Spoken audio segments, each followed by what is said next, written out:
Let me be straight with you right now. One of the most terrifying pass rushers in the entire NFL might be suiting up in a brand new jersey before the season even hits Week 10. And if the right team stumbles out of the gate, a trade that nearly happened once could absolutely explode back onto the scene. On top of that, a controversial quarterback with gambling baggage and a rocket arm just entered the supplemental draft. And whether you love him or hate him, his situation has ripple effects that could reach deep into the NFC North. Strap in, because we are unpacking all of it today. And before we dive in, if this kind of deep football analysis is what you live for, do us a solid right now and hit that like button, share this video with a fellow fan, and subscribe so you never miss a breakdown. Let's start where the drama is richest. Max Crosby. That name is never far from the trade rumor mill, and honestly, should it be? Reports surfaced this week that both the San Francisco 49ers and the Philadelphia Eagles are still actively interested in acquiring the Raiders' superstar edge rusher.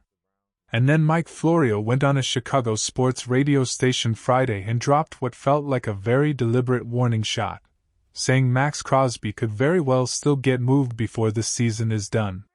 Here's the reality of the situation, and it's one a lot of people are dancing around. Max Crosby came out recently with all this energy about how everything happens for a reason, how Las Vegas is where he's meant to be, how the failed trade was some kind of cosmic sign. And look, I get it. Emotionally, that makes sense. But emotions and NFL front offices do not mix. The Raiders are running a business. And if they're sitting at 2 wins and 7 losses by the time the trade deadline rolls around, you really think they're going to leave a king's ransom sitting on the table out of loyalty to a guy who might want out the second a contender comes calling? Here's what I want you to really think about. If Max Crosby is dominant early this season, proving he's healthy and dangerous, and his team is going nowhere fast, what is his actual market value going to look like? Because before the Baltimore deal collapsed, we were talking 2 first-round picks. 2. And that offer still wasn't enough to pull the trigger from Las Vegas' side. Now here's the critical angle. This is where it gets genuinely interesting for Chicago fans specifically. The Bears were involved in those early conversations. Their general manager acknowledged it publicly. They checked in. And the consensus was clear. 2 first-round picks was too steep a price, and the Bears weren't going there. Smart. But what if the asking price drops? What if it's a first and a second-day pick? What if the Raiders, staring down another losing season, need to accelerate their rebuild, and they take a lesser haul just to get the deal done? Then suddenly Chicago, if they're playing meaningful football in October, becomes a legitimate player in this conversation. Max Crosby is the kind of player that fits a defense with an identity. He is relentless, he is disruptive, and he is exactly the type of chess piece that turns a good defense into a nightmare for opposing quarterbacks. The Bears have quietly been building something on that side of the ball, and an elite edge rusher could be the missing piece that makes people genuinely afraid of this team. He's approaching 30. His play style is physically demanding. He is not going to be an elite player at 38. The window is maybe 2 to 4 more dominant years. He knows it. His camp knows it. And if Las Vegas hands him another losing season, no motivational speech about destiny is going to keep that competitive fire pointed in the wrong direction. Watch this space closely as October approaches. Question of the day, and I genuinely want to hear your thoughts in the comments right now. If the Raiders are 2 to 7 at the deadline, should the Bears go all in and make an aggressive offer for Max Crosby? Or is that still too big a gamble given what they'd have to give up? Now let's pivot to a story that is strange, messy, and yet somehow compelling. Brendan Sorsby. If that name hasn't crossed your radar yet, here's the condensed version. He's a quarterback who came out of Cincinnati, transferred to Texas Tech, landed a $5 million nil deal, and then had his world unravel when evidence surfaced that he had been gambling for years, including placing bets on his own team during a season he spent at Indiana back in 2022. He was redshirting that year, but it doesn't matter.